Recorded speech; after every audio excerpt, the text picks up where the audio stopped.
All right, everyone, welcome back into another NFL DFS video. Going to be putting the final touches here on week 7. So we are getting some pretty darn good leverage spots here. Some players that are a little bit undervalued and also some players that I think are coming in potentially undervalued as well. With that, we are getting some pretty good stacking opportunities as well. So we'll talk about that.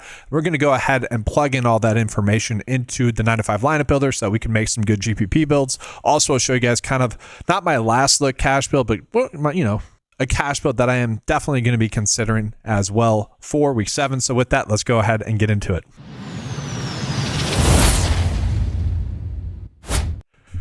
And so I want to start out this video with the running back position and kind of looking at the current chalk and just break it down for you guys. So it is worth calling out like Breece Hall and Devon Achane. I think they are fine plays. I do think that they're a little bit risky with where they are currently priced at and also at their ownerships. I don't think we need to be going out of our way to target them that much. And so for me, I don't necessarily need to be overweight on them or underweight on them too much, but I'm going to cap my max exposure for really these top 3 plays because to me at their price tags, they're just coming in a little bit overvalued. And so as you guys recall from the 9-to-5 core plays video, I mentioned that Josh Jacobs is like the one clear-cut running back play that I'm considering as a core play. He gets a good matchup against the Arizona Cardinals once again, and a matchup in which the Cardinals are looking like they're going to have to start Jacoby Brissett in this game, a backup quarterback with their star receiver out as well. The Packers are a touchdown favorite in this game. It just should be a run-heavy script for the Packers. You get Josh Jacobs coming in off of 2 really good matchups where he's able to produce. Let's make that 3 in a row. And we look at the ownership for Josh Jacobs, guys. I'm like, that seems like a massive leverage opportunity. It would not be shocking at all to see him come in as the top scorer on the slate, and he's coming in at 14% ownership. Is there a difference between him and Devon Achane, except for Achane gets a more difficult matchup? Yeah, I think we're going to be targeting Josh Jacobs, and Jacobs gets a matchup where he should have a high floor in the receiving game as well. That's kind of how you attack the Cardinals defense, is by throwing to the running back, and Jacobs has got a lot of work out of the backfield catching passes, so that seems like a great leverage opportunity to me. Now, don't get me wrong, guys. I do really like Bill Krosky Merritt and Quinshaw Junkins. I actually think that these are 2 of the plays I'm just going to be going out of my way to target this week. I was kind of indifferent as to whether or not I wanted to do that. Knew I was going to Josh Jacobs, but also I think the ownership is not coming in as high as I was really expecting it. I thought people were just going to be gung-ho about these 2, and they'd be coming in both about like 25% projected ownership. They both draw great matchups, but Bill is someone that has become more intriguing to me as the week has progressed. Deebo Samuel is currently questionable. I am expecting him to play. Zach Ertz is also currently questionable for the Commanders. I'm also expecting him to play, but Terry McLaurin is still out. And we saw Bill get 70% of the work last week. I think that number could sustain. And if it does, if he even gets 60 to 75% of the work in this matchup, I think he's going to be successful, and maybe he's more of a GPP option because he hasn't been used that much in the receiving game. But it's just such a strong matchup, and I just want to be targeting it. And then Junkins as well. The worry with him was obviously his usage last week against the Steelers, where he did not play that many snaps, only 54% of the snaps. It is a good matchup against Miami, don't get me wrong, but Dylan Gabriel has really not extended the field at all. And what I mean by that is Dylan Gabriel is just throwing so many short routes. He's not forcing the football downfield at all. So defenses are going to be able to key in on the run a little bit more. And even though the Dolphins have been terrible stopping running backs, it wouldn't be surprising to see them sell to stop the run and ask Dylan Gabriel to beat them. And that is what worries me here about Junkins. And again, I'm kind of okay eating the chalk. At the same time, I think in GPPs, we do need to be finding some other plays other than them. And so let's go ahead and talk about a couple of those. So to me, kind of the clear-cut pivot from those 2 would be a player that's a little bit lower priced, and that's just not getting as much hype, although it is a seemingly good matchup, decently high-scoring game, 46 total points, 4.5 points favorites. DeAndre Swift, he was used a bunch last week, and we see he's projected to get right around 17 opportunities, 2.2x, about 13 fantasy points. I think that ends up being a good pivot. Maybe it pays off and scores a touchdown for us in this, pretty solid matchup. Great pivot. He's only coming in at 9% ownership. Whereas when we look at Junkins, we're seeing he is coming in about 24% ownership now. It was 20 earlier. I can't type in Bill. I guess that has to be Krosky. And then, Krosky's coming in at 16% ownership. So naturally, Bill is going to be a pivot off of Junkins. Just straight up, pretty good there. And again, they're all basically projected around the same. I mean, Junkins is projected to get 16. He has one of the highest rush totals on the week. Vegas is really expecting him to have a good week. But again, it wouldn't be too shocking to see him not. And I'm not saying do this, but like maybe Miami gets off to a lead and we see Dylan Sampson get a lot more work than we're expecting, kind of like last week. I'm not saying play that. I think we have better lower owned pivots. But to me, guys, the top 2 running back plays that I want to get overweight on the field, Josh Jacobs and DeAndre Swift. They have the ability to go off and break the slate and potentially be 2 of the top scorers. And they're just natural players that we should be targeting that.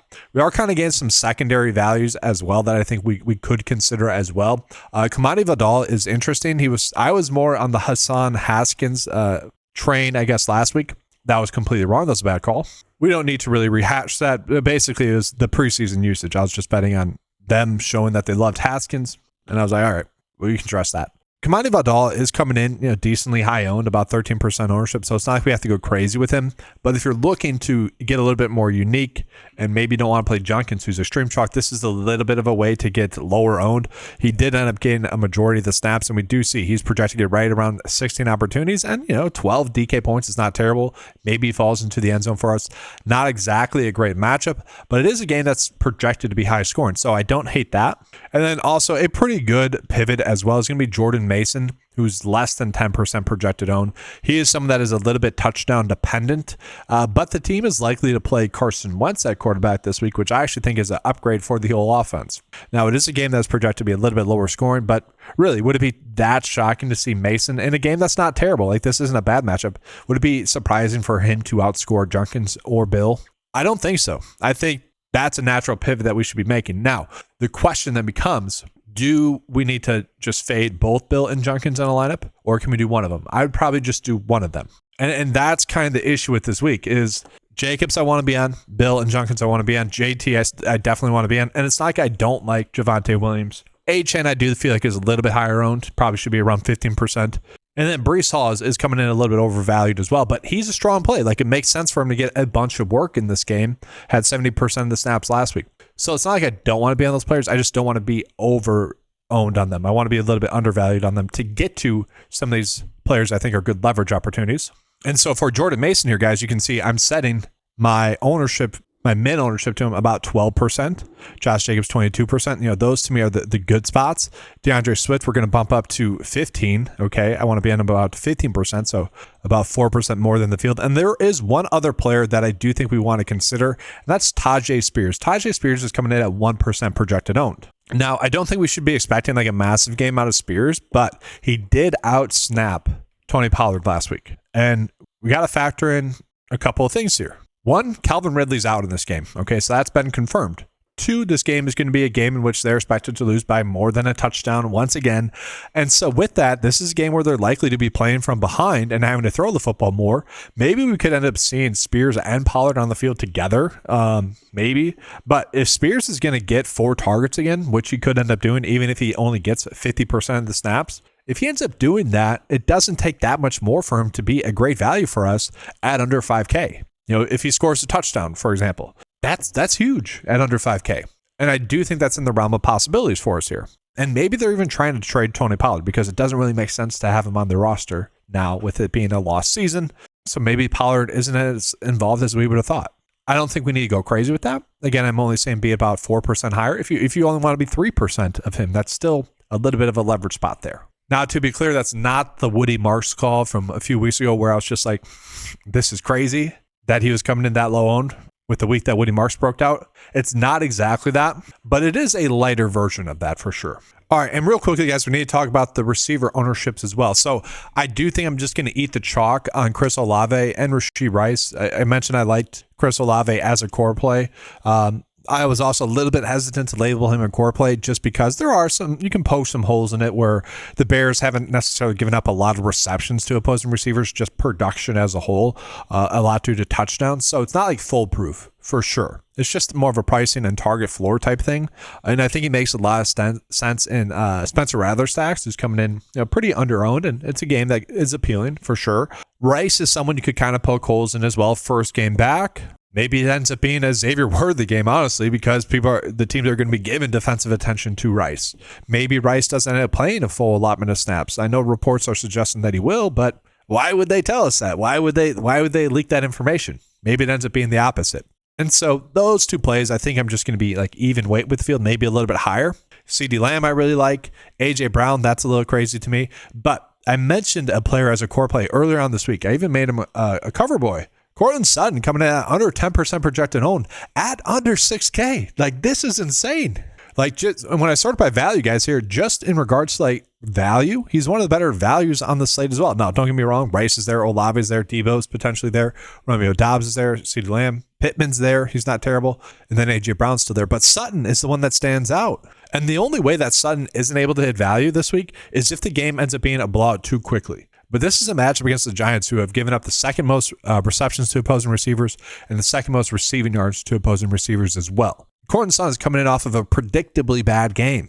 And the fact that he's coming in at under 10% projected own, I'm like, yes, let's be heavily overweight on this. If it doesn't work out, like, this is where you kind of shrug your shoulders. Oh, well, we knew it was a good call. And people be like, no, how is it a good call if it doesn't work out? Because it's the correct spot. Okay, you attack spots like these. This is the exact spot you want to be targeting. I know it's not a high scoring game. You get a star receiver that has went off in all but 2 of the games. One of them was heavily predictable. The other one was early on the season where Troy Franklin randomly had a great game. That was the game plan.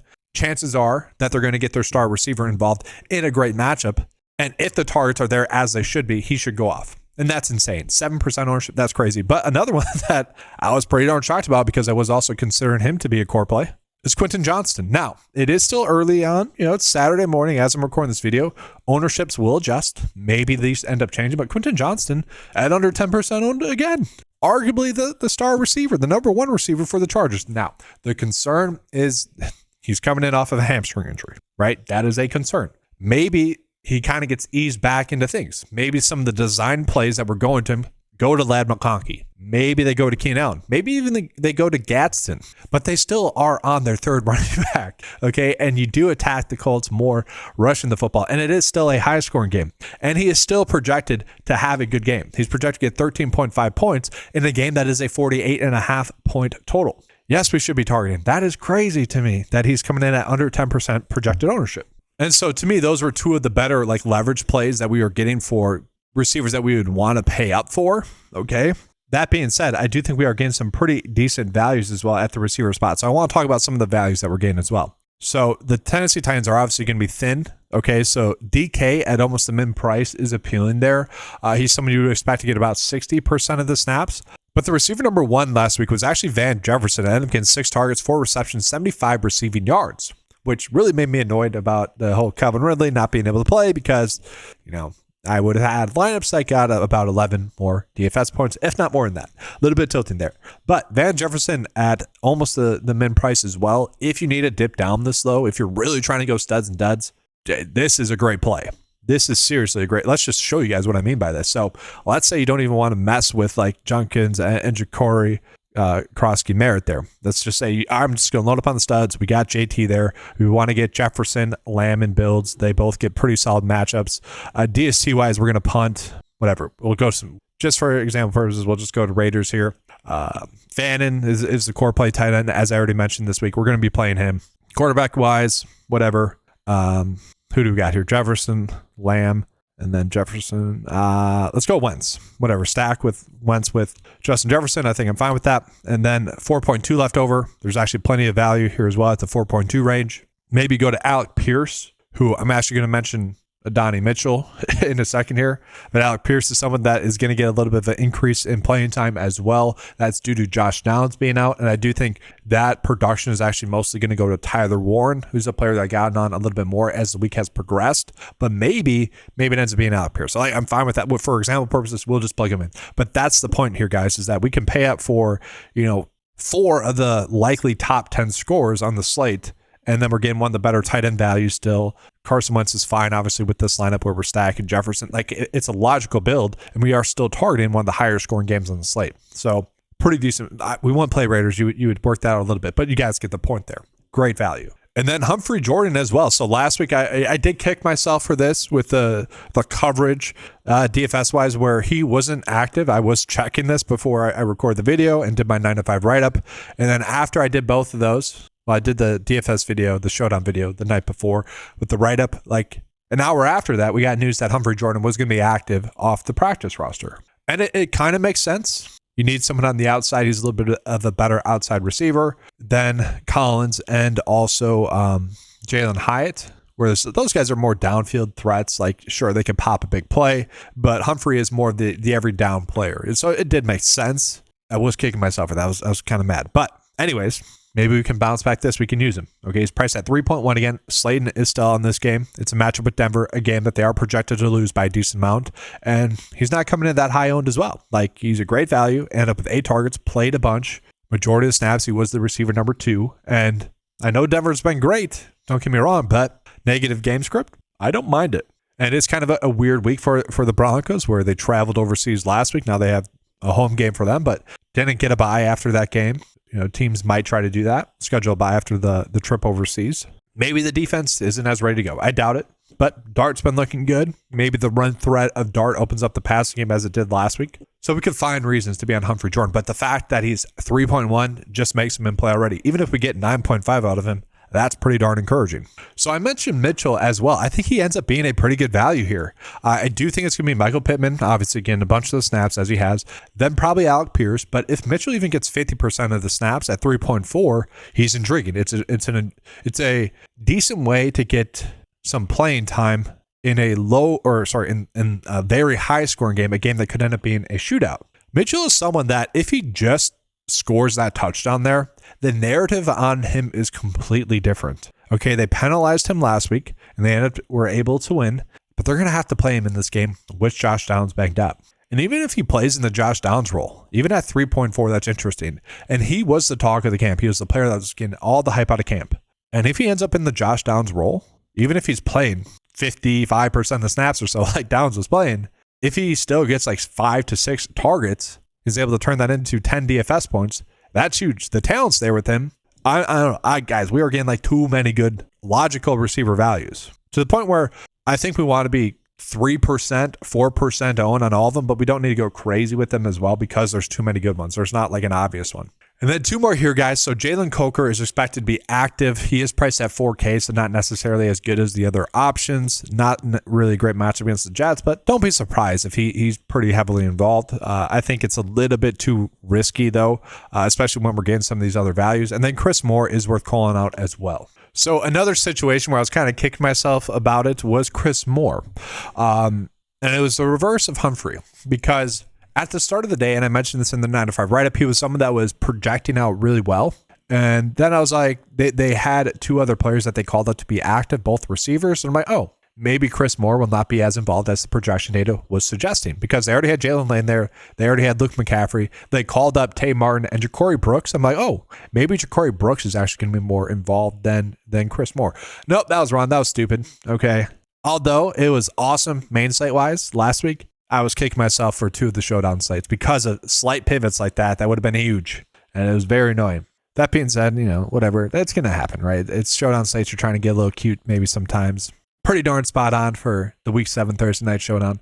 But anyways, guys, Chris Moore ended up playing 65% of the snaps, had an 83% route share, did score a touchdown, had 5 targets in that game as well. This is a game against Dallas, a team that you will throw the football against. He's at the mid price. I don't understand it. Maybe Luke McCaffrey is someone we can consider. I doubt it. Give me Chris Moore. It makes sense. And so the question becomes, with us getting all these great values, and I don't want to say great, but like clearly 2 cheap values, players that are in good enough spots, the question almost becomes, can we play 2 of them in a build and then just go chalk after that? Maybe. So like I'm going to try to show you guys the lineup here as well. If we just go Jonathan Taylor, Josh Jacobs, maybe we could get 60 points out of those 2 combined. They've done that. Don't call me crazy. And then let's say we want to go Justin Jefferson, CeeDee Lamb again. Obviously, we're going to have to get a little bit cute. Fannin, I still think, is just kind of the clear-cut option. DST-wise, let's get to a real DST play here. Jets against Carolina, I'm fine with that. Also, Carolina against the Jets, I think I'm fine with that. Then we have 5.7 left over. Fields, I think we could run out solo. He does have that rushing upside. Bo Nix gets a fine matchup. I think we'd be okay with that there as well. Dart has the rushing ups. Whatever. You guys get the point here. Wish we could get up to Caleb Williams there. I would like that. But you guys get the point here. Like, this is a viable option. And heck, let's just make this lineup work for you guys. Boom. Humphrey in there instead. So these are somewhat appealing lineups because let's just say like 20. And I doubt that. Like, you never just want to do that. But let's just say that. So 80 DFS points there. We'll say Caleb Williams gives us about 20, 100 there. And then we just need 10, 10, 10, and we're sitting pretty good. Again, I don't want to just throw out blanket projections like that, but you guys get the point there. Like, has a decent amount of upside. So appealing there. And then, guys, just real quickly to touch on the tight ends as well. So I did mention that I probably will be getting into a little bit more of Tyler Warren now with Josh Downs out, because I just think the target's going to be funneled to him a little bit more. Not necessarily a great matchup. Tucker Kraft is someone that does get a good matchup, just not getting as many targets as we'd like, but he still holds a lot of upside.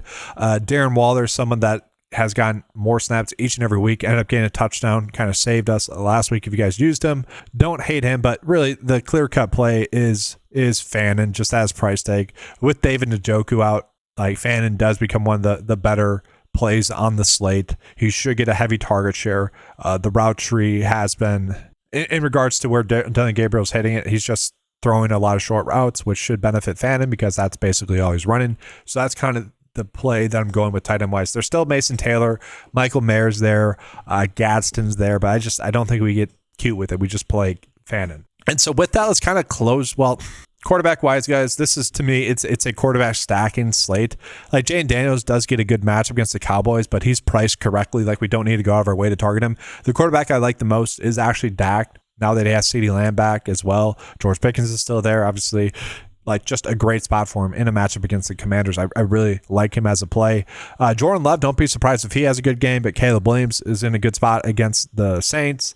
Justin Fields, we could always solo stack. Like, I don't love it, but there's probably going to be a lot of design rushes for him in this game with Garrett Wilson out. Bo Nix draws a pretty darn good matchup there against the Giants. I like that spot. Again, with Jackson Dart, wouldn't be surprising to see him rush the football bunch. Carson Wentz is expected to start with that offense fully healthy. He's too cheap. I expect him to have a good game. Like, guys, he's been pretty darn solid. We probably will get 3x out of him at that price tag. I've kind of ended up on him a little bit more as the week has progressed. Spencer Rattler gets a good matchup against Chicago. Really just needs to throw for 2 touchdowns for once, and he's in a good spot. He is, consistently getting over 200 passing yards, so don't mind him there as well. So plenty of good quarterback options, and it's a spot where wherever we end up on with the rest of our build, I'm kind of okay plugging in whatever quarterback is there, right? I don't need, it's the same as last week. We don't need to stress that. So again, let's try to finish out a cash build for you guys. Jacobs, and then I still think Sutton. And I still think we can go with Rice now. As the week progresses, I've been fine with that. The only issue that I have with this week is I don't like the idea of fading Jefferson and CeeDee Lamb in cash. I'm kind of just dealing with it, though. That's kind of the week that we're presented, okay? And so we'll do that. And if we do that, we're probably going with Chris Olave. And then running back-wise, we do have a decision because I do think Jonathan Taylor is clearly the best play on the slate running back-wise. I do want to play him, but again, we could just get Bill and Junkins, who are chalk, and I'm kind of okay eating that chalk. DST-wise, I do think it's either the Panthers or the Jets. We'll go with the Panthers just because, well, mostly because the Jets are going to be without Garrett Wilson. It's as simple as that. Is worth calling out. I kind of mentioned Jalen Coker, but part of the appeal of Jalen Coker is the fact that the Panthers have been so good at shutting down the receiver number 1. The receiver number 2, or the number 2 pass catcher, has been someone we've been wanting to target. And so assuming that's going to be Coker, that's the appeal of him. And so I kind of already mentioned that I do think Wentz is a good play at his price tag. Now, maybe you could just go with Rather there since you're already playing Chris Olave. Obviously, that's a play that would make sense, but we're at 5.1. I don't hate Michael Pittman. I don't necessarily think he's a good cash play. And so just kind of looking at the options that we have here, I would either go Spencer Rattler and then try to get up to a better flex play here. But I don't want to play Warren in a build as a flex. So we're not going to do that. So this is where, and again, I don't necessarily like it, but this is where I have been getting off of Jonathan Taylor, going Junkins, and then I'm going with Bill. Again, you guys could just go with more of an extreme chalk choice and go with Breece Hall. Wouldn't necessarily hate that. You guys could do that. And then with this lineup, I think I would just go with Dak. I think he is one of the better quarterback plays on the slate. The issue is we're not stacking here. We're just getting a lot of the players that are too cheap here, that are good options. And so let's show you guys what I'm going to be doing kind of roster construction-wise for the 9-to-5 lineup builder. So I do think I want at least, and I'm just going to put all the core plays that I already mentioned into the build. So Jonathan Taylor we're going to put in there. Josh Jacobs we're going to put in there. I'm not going to put Fannin in there, but I'm already going to set Fannin's min exposure to about 20%. I'm definitely going to tell the lineup builder I want to be on Fannin because, again, I think he's a great play. We're going to get to Rice a bunch. We're going to toss CeeDee Lamb in there. We're going to toss in Justin Jefferson in there. We're going to toss in Olave. We're going to toss in Sutton, obviously. We're going to toss in Johnston as well, just too cheap. Again, we want to get to those plays. And then that's probably it. And we're going to get to, well, let's go to running backs, obviously. Josh Jacobs, we already got in there. Junkins will toss in there, and then we'll also toss in Karofsky as well. Again, if you guys want to eat the chalk with Breece Hall, you can. I think I'm fine with that. But I think I want to get to at least 5 of these plays in all my builds, which you might not like. But I do think these are like the best options. Maybe you could go 4. But we're basically telling it, fill the flex position for us, and we're good with that. And then we can force a QB stack with a pass catcher, and then we're naturally going to be stacking it as well. So I do want to ensure the lineup builder that I'm going to get to some of the plays that I want to be on a decent amount. So Carson Wentz was just kind of ruled the starter as he expected to start. So his ownership is going to go up, guys, just as an FYI. But we're going to bump up his mid exposure to 10. Caleb Williams up to 10. Daniels, again, I'm probably going to be underweight on him. But he's a fine play. Like, don't get me wrong there. Patrick Mahomes, a little bit too overpriced for me. No one's really getting to him as a result. Dak is my favorite play. I'm trying to get to him about 20%. Could even bump up his projection a little bit to ensure that. And let's just do that. We'll do 19.73. Tell him the data. Yes, we're playing Dak. Get to Dak. And then, so that's just going to naturally fill in that flex spot for us, most likely. Maybe tight ends a little bit. So we're going to go ahead and run 20 lineups. Flex and eligible tight end, we'll do that as well. And I do want to raise up the total projected ownership a decent amount. So we'll go about 80%. Maybe even could go 90. It's a pretty chalky slate, but not as bad as the last few ones. Okay, so I did run it. It didn't get me to the 3%. I'm doing 20 lineups right now. Thus I would have wanted to get to Jordan Mason in 3 lineups. It only got 2. Tajay Spears, it did not meet the min exposure. So it just didn't work out lineup wise there. I'm okay with that with 20 lineups. 150 lineups it would, but let's just take a peek at kind of the top lineups here then. So the top projected lineup, Patrick Mahomes, Bill, Junkins, Sutton, Brown. Again, I don't necessarily like Brown that much. I might cap his exposure. Trey McBride, Chris Olave, Panthers, DST. The next one, Daniels. That is going with, let's see here, Deebo Samuel as a stack. I'm okay with that. Don't necessarily love it. And then we're getting to a lot of Dak lineup. So interesting there. We'll take a peek at total projected ownership, a lineup you could potentially use in cash if you want to go there. Daniels, Hall, Bill, Lamb, Johnston, Sutton, Ertz, Olave, Giants, DST. That's okay as well. Let's just take a peek at kind of what we'd be looking at position-wise. So probably too much Spencer Rattler, to be honest with you guys there. Dak, Daniels. So you get the mix there. I'm okay with that. I like that mix. Running back-wise, we'll just take a peek at who was getting to the most. Junkins, it's 20 lineups. Again, it'd probably naturally work itself out a little bit more, but we'll cap this at 35. Bill at 35. And then Jacobs, I'm okay with that much. Breece Hall, 20%. I'm fine with that. JT, probably want to get up to at least 20. It's tough with JT. It is. Mason, I like that. Javonte, I'm with that. The issue with JT is you're basically going to tell the lineup that, let's be on Jonathan Taylor instead of CeeDee Lamb and Justin Jefferson, who are too cheap. Let's do 15% for JT still. So we can update these as we run them. Receiver-wise, I'm kind of okay with that. I think it works out pretty well. Probably too much of A.J. Brown, as I mentioned, but 15%, that's fine. And again, if you're doing 150 lineups, it's going to work itself out a little bit more because there's more options for the lineup to do. That's going to do it, guys. A very fun week here for week 7, as I mentioned in the first video here for you guys. Hopefully you guys enjoyed the coverage here a little bit longer because it's just not as straightforward as a slate as really the last 3 weeks have been. And obviously I can't control that. I don't control the chalk. The last few weeks have just been simple, and so I've been giving you guys the simple approach. Hopefully you guys have enjoyed the coverage throughout the week. If you did, make sure to leave a like on the video, subscribe to the channel as well. Hit that notification bell as well so you're not missing out on any of the top coverage. If you guys would like access to any of the tools that you saw throughout this video, head on over to 9to5sports.com. You guys can get access to all the tools for a low monthly cost of $10 a month. That'll give you access to all the fantasy golf tools, all the prop tools, and then all the NFL DFS tools as well. Thank you guys for watching. Good luck, and as always, let's keep cashing.